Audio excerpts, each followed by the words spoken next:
are you? I got Pharmacy Eric. Oh my god.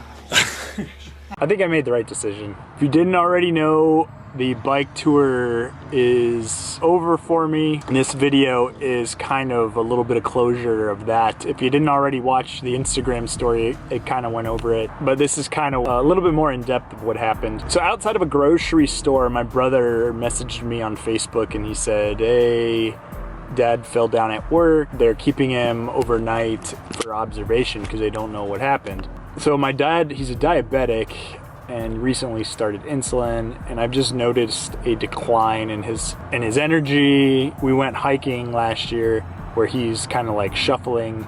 Luckily, when he fell at work, and he works at a hospital. So they were able to get him to the ER and observe, because if he would have fallen somewhere else, it might have not turned out as good as it did. So he fell at work, fell in the bathroom. He passed out. They did all the tests. They found out that he had blockage in his coronary arteries. Did some more tests, found out that the way angle, I don't know if they tried to put in a stent or the angle that it was, they couldn't get a stent in. They gave him the decision that he needs to get an emergency open heart surgery. They call it a CABG, coronary artery bypass graft, so CABG, and it's ×5 because it was 5 arteries that they did.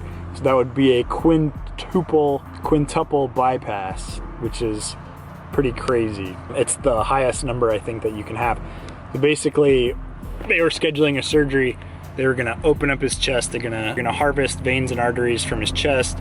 They're gonna harvest veins and arteries from his leg, and they're going to cut out, I think they cut out the occluded arteries, which were between 85 to like 97% blocked, and they put in the new arteries. They grafted. My brother was really good about giving me updates on Messenger. It seemed very unreal. Like, I really couldn't imagine my dad laying on an operating table getting his chest opened. I knew he was gonna be okay, but it still was like, I think he'd like his sons to be there for him that could be there for him. My brother was going every day to the hospital, pre-op. He was going every day post-op, helping. My dad had a little bit of post-op complications, reactions to medication. I think he was pretty unresponsive for like the first 2 days after the operation.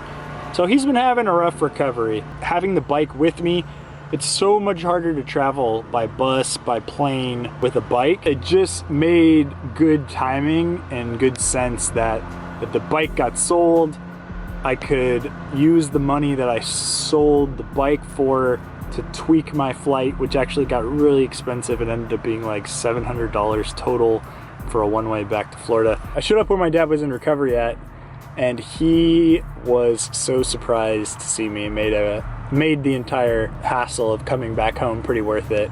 Hey, how are you? I got Pharmacy Eric. Oh my god.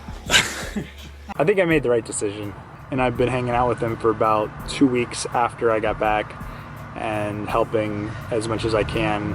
That's kind of a little bit more in depth of what happened. Sold the bike, the next day was traveling, and then the next morning I flew out. So it was like pretty immediate change of plans. And that can happen in life. That can happen on a bike tour especially. Cody continued to ride. If you haven't already seen some of his videos that he'll be posting, I'll put a link to his channel in the description, and it'll pop up right there. You can check out his touring. I did find a secret shower at Gatwick, so I may make a video about that. I might do a recap video about some things about bike touring in the UK that I wish I would have known. But I just wanted to say thank you to everybody that watched the bike touring videos, that watched it on Instagram, that reached out about my dad, and just to say thank you. He's doing fine, he's doing well. Every day he's getting better. That's kind of what happened. So I do appreciate everyone. If you haven't already, please give the video a thumbs up. If you have any questions, comments, concerns, you want to reach out to me, put them in the comment section or on Instagram, and I'll talk to you in the next video. Bye.